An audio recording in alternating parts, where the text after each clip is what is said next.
ketemu lagi di Ace Friends Talks. Kali ini kita akan ngomongin soal skincare abal-abal.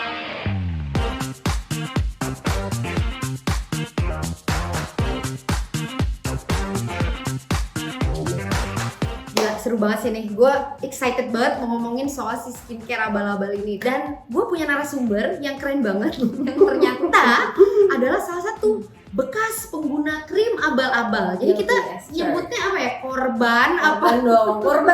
Siapa Korban sih yang ya? mau? Korban skincare abal-abal dan sudah bertobat untungnya gitu ya. Harus bertobat ya. tobat. Kayak gimana tuh yuk dulu? Tahun berapa sih ya? Itu Mungkin sekitar tahun 2006-2007. udah lama juga ya. Udah lama loh. Berarti skincare abal-abal tuh udah eksis dari selama itu ya. Wah, parah. Terus itu waktu itu lu berarti gimana yuk pertama Ini menggunakan ya, itu? jadi sebenarnya gua rasa sih nggak ada yang salah sih sama kulit gua.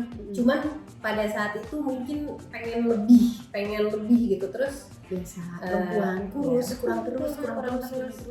Nah, gue sama temen-temen gue tuh kayak suka main ke rumah temen gitu kan. Suatu hari gue main ke rumah temen, ada nih anggota rumahnya yang mukanya kinclong, ya kan?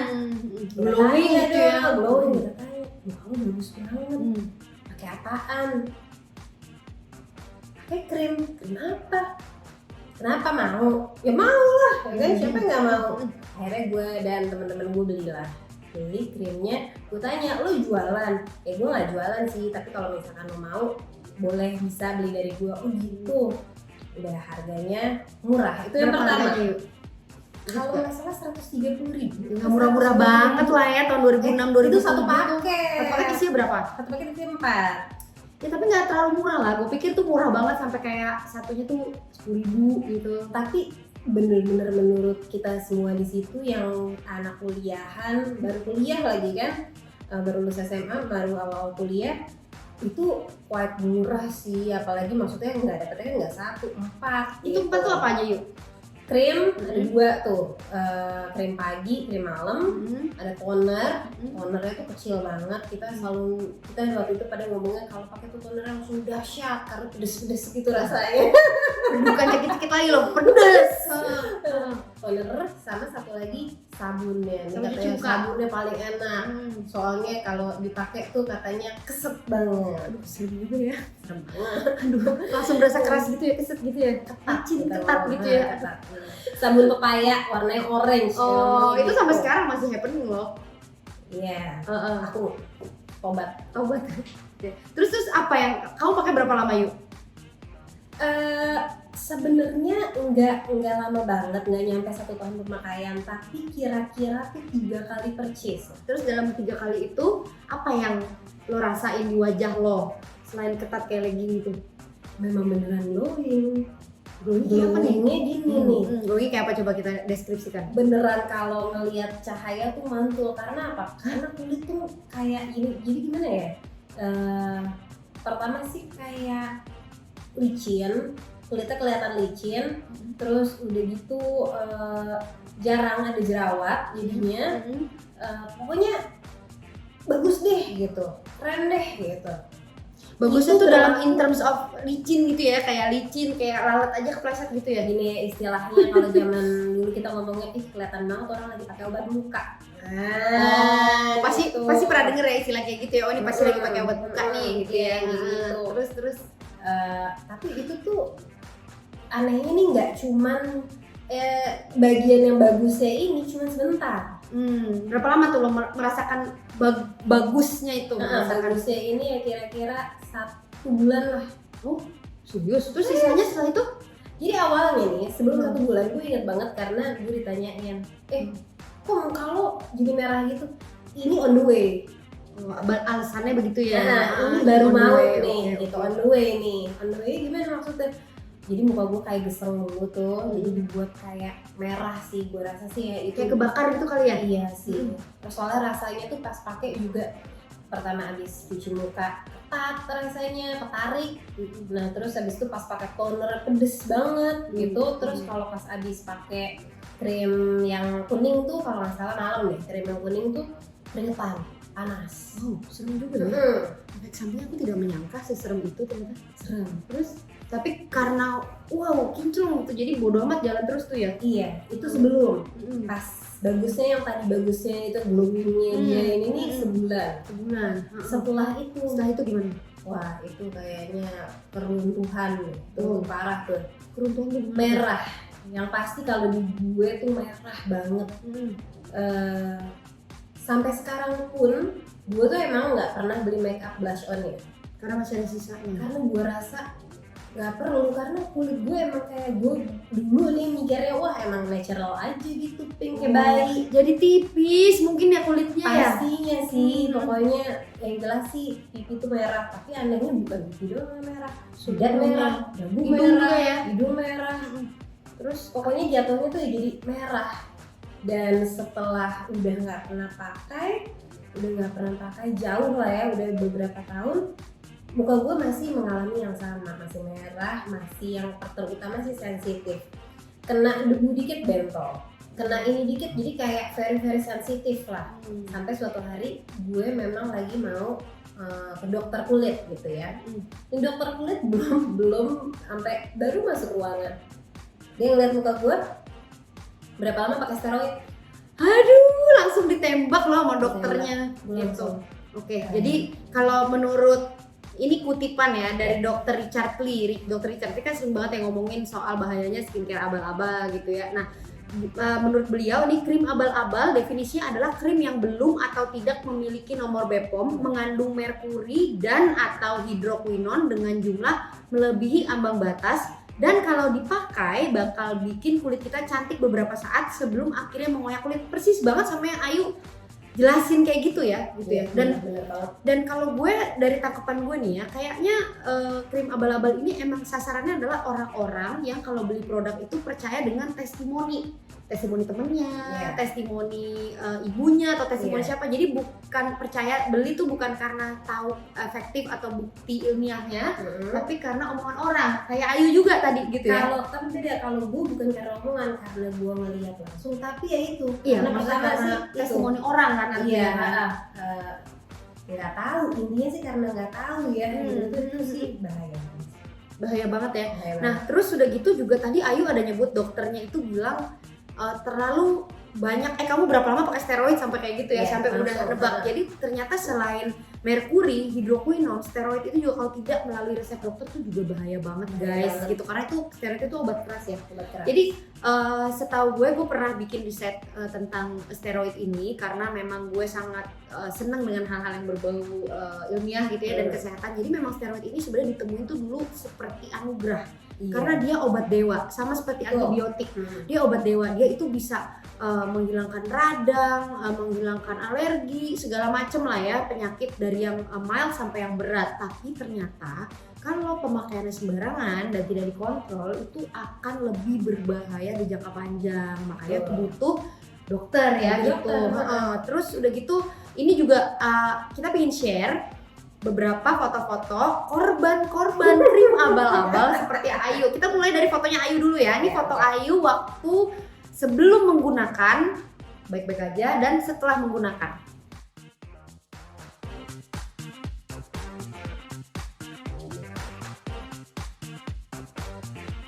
Janganlah guys, sudah lah. Jadi sebenarnya lu tuh udah cakep nih.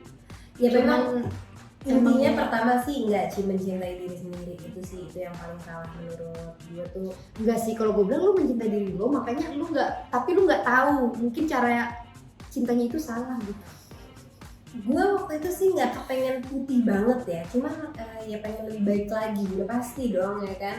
Tapi memang kalau gue sekarang tanya-tanya nih orang-orang yang pakai krim abal-abal gitu ataupun memakai steroid atau hidroquinon atau merkuri itu, mereka itu pengen putih gitu. Pengen putih ya bener. Jadi dari jajak pendapat tahun 2020, sekarang tahun berapa sih? 2021 maaf, 2020 jajak pendapat itu kategori terpopuler wanita Asia Indonesia adalah mencari yang padahal ya nggak ada yang salah juga sih kalau mau putih ya gitu. Cuman maksudnya kalau memang kita tidak dilahirkan dengan kulit putih, berarti kulitnya coklat atau hitam gitu, terus kita pengen jadi putih. Tapi kalau pas kita udah pertama nggak ada edukasi, terus tidak mencintai diri sendiri lah gitu ya, udah nggak jadi putih, rusak pula. Wah, Nah, tadi Ayu juga bilang ya, ternyata setelah cuman kinclong yang cuman beberapa bulan itu, efek sampingnya tuh justru lebih dahsyat dan malah lebih mahal lagi keluar uangnya buat ngebenerin. Nah, dulu kenapa lo akhirnya berhenti tuh pakai si skincare abal-abal itu? ya nggak kenapa-napa sih, cuman kayak memang karena waktu dulu itu kan kita tuh skincare itu nggak kayak sekarang yang udah ada, kita udah paham artinya skincare itu apa. Dulu ya emang cuman nyari putih, habis itu udah gitu, Udah putih ya udah gitu ya. gitu. Tapi ternyata efek sampingnya terbawa terus ya, Yuk? Terbawa terus, terutama ya itu sampai sekarang masih merah-merahnya masih susah banget dihilangin. Pokoknya kalau gue ke dokter manapun ya gitu, dokter kulit, pasti gue dikategorikan dengan kulit yang rusak gitu. Tapi lo tahu nggak, Yuk? Ternyata tuh top seller di marketplace itu adalah krim abal-abal, guys. Jadi kalau marketplace, kalian bantu dong kita edukasi ya kan. Mungkin harus dikurek deh yang jualan-jualan itu, jangan dong menjual krim abal-abal yang akhirnya menyusahkan orang Indonesia juga. Iya, gitu. banget itu menyusahkan. Dan pertama sih menurut gue tuh karena nggak ada edukasi. Zaman dulu udah pasti ya nggak ada edukasi gitu, nggak ada yang mau kulitnya rusak, nggak ada yang mau lah. Tapi zaman sekarang bahkan yang udah banyak edukasi pun mereka tuh masih denial gitu. Bahkan gue tuh kan follow ya, ngikutin perjalanan dokter-dokter gitu, Instagramnya atau apapunnya lah ya gitu, blog mereka. Mereka juga bilang biasanya nih yang emang udah kepincut sama krim abal-abal, kalau dikasih tahu kebenarannya lebih galak. Gitu ya. Kenapa ya kira-kira? Karena mereka udah kecanduan kali ya, Karena mereka nggak mau yang bener aja sih, kayaknya nggak tahu. Maksudnya sih mau yang bener mungkin karena merasakan ya gue kinclong dan Nah nih, biasanya yang kalau udah biasa pakai krim abal-abal, karena mereka kita nih ngerasain efeknya tuh super cepat ya, bukan cepat lagi, super cepat. Giliran kita pakai skincare yang bener, yang berbepom gitu, pasti nomor satu mereka ngomong nggak ngefek. Nggak ada efeknya. Itu berarti ya karena yang dipakai itu udah bahan-bahan yang harsh banget dan emang jadinya instan ya, tapi ternyata instannya itu tidak baik gitu ya. Jadi begitu dikasih bahan yang beneran bagus tapi emang butuh waktu, karena skincare nggak ada instan ya guys ya. Gue ngerawat kulit gue udah seumur hidup pasti kan. Seumur hidup, udah dari 25 tahun yang lalu gue pakai skincare. Jadi umur gue berapa ya tahun nih jadi. Jadi ketahuan nih. Tapi bisa sembuh nggak, Yuk? Menurut dokter gue sangat optimis. Sangat Kamu optimis pasti ya? bisa. Tenang aja. Memang tapi perjalanannya panjang. Oke. Memang ya kalau misalnya mencegah itu lebih baik daripada mengobati, itu pepatah yang betul. Karena kalau udah rusak, mengobatinya itu pasti lebih susah dan butuh waktu dan lebih mahal. Jadinya akhirnya bayar beli krim abal-abalnya harganya nggak seberapa, ngebenerinnya lebih mahal lagi gitu. Nggak nyangka sih itu gitu. Nggak nyangka ya. Kapok nggak, Yuk? Kapok banget. Dan akhirnya nih jadi sekarang tuh bawaannya pengen ngasih tauin orang, bener-bener kalau ketemu orang terdekat yang masih memang begitu, dan masih ada ya yang orang terdekat masih banyak. Pasti gue tuh ngomong tobat sambil bercanda gitu ya maksudnya tobat, jangan pakai yang kayak gitu. Nah ini susah. Gue mau ngasih tau juga ciri-ciri krim dengan kandungan bahan berbahaya ya. Ada merkuri, ada hidroquinone, dan ada steroid gitu ya. Yang steroid sebenarnya kalau dalam pengawasan dokter, susah banget tuh. Kalau dalam pengawasan dokter itu steroid oke, tapi kalau kamu beli sendiri kan krim abal-abal kan nggak ada resep, nggak ada apa ya, langsung pakai sendiri, nggak dikasih lihat, nggak transparan. Iya, itu ciri-cirinya nih, biasanya akan berwarna seperti warna putih ke arah abu-abu muda atau krem warna krimnya ya gitu. Terus biasanya memiliki bau yang lebih menyengat, mungkin nggak menyengat banget tapi ada bau khususnya gitu ya, ada bau khususnya gitu. Terus bener nih, Yuk, memberikan hasil yang sangat cepat banget. Terus kulit menjadi putih, pucat, mengkilat, dan mudah kemerahan terutama ketika terkena sinar matahari. Berarti fix ya, yang Ayu pakai itu skincare abal-abal fix ya? Oke.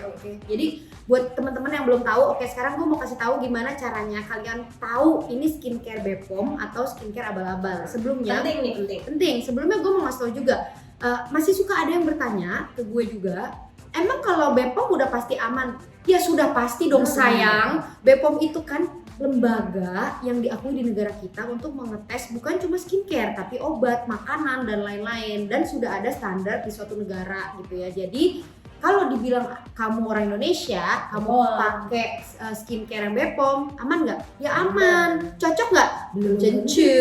Ya itu dia, karena balik lagi kulit itu beda-beda, tapi nggak cocok bukan berarti nggak aman. Nah, bagaimana caranya membedakan skincare yang BPOM dan yang tidak, nih gue kasih tahu ya. Nah, ini Eskin ya. Ini udah jelas BPOM ya. Ini BPOM loh. Ini no abal-abal. No tipu-tipu ya ini. Nah, kalau skincare yang benar ber-BPOM itu harus ada mereknya. Ini jelas ya, di depan ada mereknya. Gitu. Terus habis itu kamu bisa lihat nanti ada tuh nomor BPOM. Tulisannya biasanya BPOMNA. Itu tuh ada nomornya. Terus setelah itu ada nomor batch produksi ya. Jadi kalau kalian belum tahu, nomor batch produksi itu adalah nomor produksi di pabriknya. Jadi misalnya ada satu produk yang diproduksi dengan nomor batch sekian, jika ada kerusakan atau ada produk reject atau apapun akan dicek langsung ke batch tersebut. Jadi langsung gampang ngeceknya gitu. Terus ada tanggal kadaluarsa. Ini tanggal kadaluarsa juga penting. Nah, ini kalian mesti tahu tanggal kadaluarsa ini adalah tanggal kadaluarsa sebelum produknya dibuka. Oke, jadi setelah dibuka itu biasanya kalau untuk skincare dan make up itu antara 6 sampai 12 bulan tergantung nanti ada infonya masing-masing di produknya gitu ya. Jadi ada yang 6 bulan, ada yang 12 bulan, ada yang 18 bulan setelah dibuka gitu. Terus berikutnya masih ada lagi, harus ada bahan bakunya, ingredientsnya tuh lengkap harus ada. Jadi transparan nih, nggak bohong-bohong. Iya, nggak bohong-bohong, no tipu-tipu ya. Terus udah gitu juga penting ada cara pemakaiannya. Jadi kalau kamu ditawarin sama temen kamu, misalnya ada skincare yang nggak ada tuh salah satunya atau mungkin nggak ada semua ya. Biasanya mereka botolnya tuh kalau krim abal-abal tuh polosan ya, polosan gitu, nggak ada mereknya gitu. Terus nggak ada, mungkin mereknya ada, tapi nggak ada nomor BPOM-nya, atau nomor BPOM-nya ada tapi nggak ada tanggal kadaluarsanya atau nggak ada nomor batch-nya. Nah itu mencurigakan. Nah berikutnya, kalau misalnya sudah lengkap semua nih, merek udah ada ya kan, nomor BPOM udah ada, tanggal batch udah ada, expired date udah ada, ingredients sudah ada, cara pakai udah ada, kamu juga tetap harus cek nomor BPOM-nya. Gimana cara ngecek nomor BPOM? Ini dia.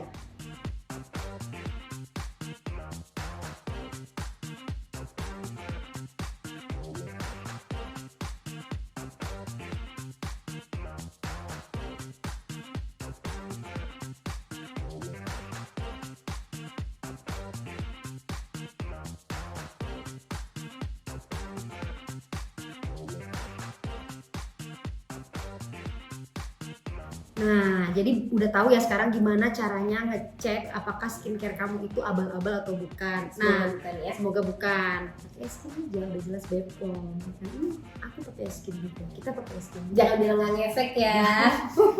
Nanti yang nggak ngefek siapa?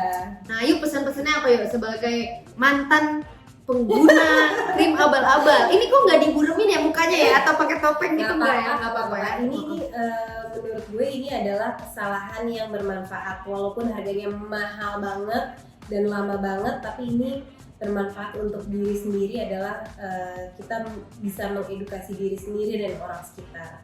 Walaupun belum tentu orang itu mau diedukasi, tapi seenggaknya bisa membawa kebaikan lah. Jadi kalau pesan gue adalah pertama tuh banyak-banyak baca, itu yang penting banget. Itu harus banyak membaca, jangan males mau baca apapun. Kita kalau beli sesuatu dibaca boxnya, dibaca semuanya. Juga sekarang dunia udah pinter banget, bisa ditemuin dari internet edukasi tentang A sampai Z semuanya gitu. Jadi gampang banget kita mau ngeliat apa sih yang terjadi sama muka kita gitu. Jangan langsung mau keiming-iming sama hasil orang, karena setiap orang itu punya perjalanan masing-masing. Ya ini apply juga maksudnya di kulit ya gitu. Kulit lo kok kinclong banget tuh, gue gak bisa kayak gitu. Berarti kita harus cari tahu apa yang salah sama kulit kita. Yang ketiga adalah ya harus berusaha mencintai diri sendiri. Jangan menjadi orang lain dong gitu. Jadi jangan telan bulat-bulat, percaya aja omongan orang kayak gitu tanpa tahu gitu. Jadi lebih baik kita cari dari sumber yang terpercaya, Dan kalau dari gue, kalau misalnya kamu mau pakai skincare, pakailah skincare yang BPOM, yang aman, yang lebih aman, yang OTC, yang over the counter, yang bisa dibeli di mana-mana gitu ya. Atau kalau memang kulit kamu bermasalah banget, lebih baik kamu ke dokter kulit yang memang spesifik untuk masalah kulit kamu gitu. Semoga kalian suka dengan pembicaraan kali ini. Kalau kalian suka jangan lupa komen-komen dong di kolom komentar biar kita tambah semangat bikin materi-materi lain. Sampai ketemu lagi. Dadah.